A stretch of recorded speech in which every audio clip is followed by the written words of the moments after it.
from the Monroe Evening News and Monroe on a Budget. My contribution to Michigan's Severe Weather Awareness campaign this year is to talk about what you can eat and how you can deal with the food and the groceries when the power goes out. Most cookbooks I've looked into that deal with this situation are assuming that you already know the power is going to be out. They're written for people in hurricane country or people who are going camping. That's not what we have to deal with here in Michigan when it's tornado season. The storms will come up on very short notice. You'll have just enough time to take shelter. You won't have time to go to the grocery store and get some dry ice or get some disaster type groceries.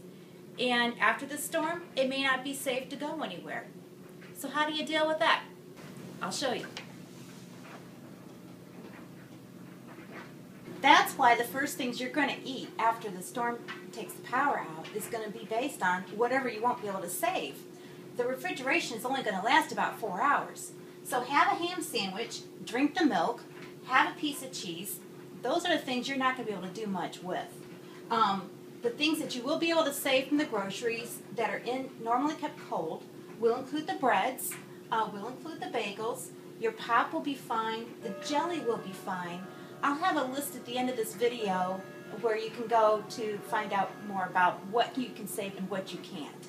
In regards to the freezer, that's good for 24 hours if it's half full, and that will give you enough time to figure out what's next.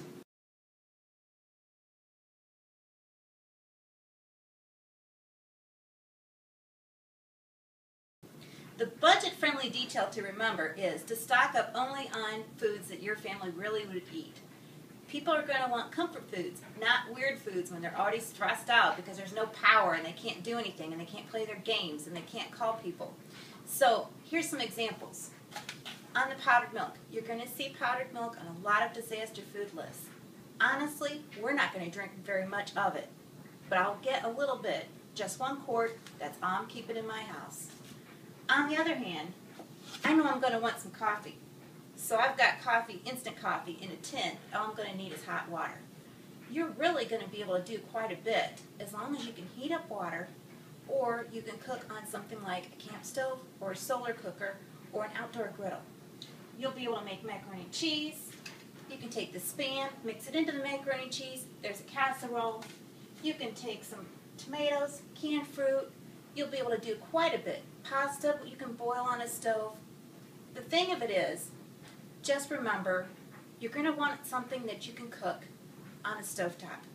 If it's going to require microwave cooking, forget it. You're not going to have your microwave cooking.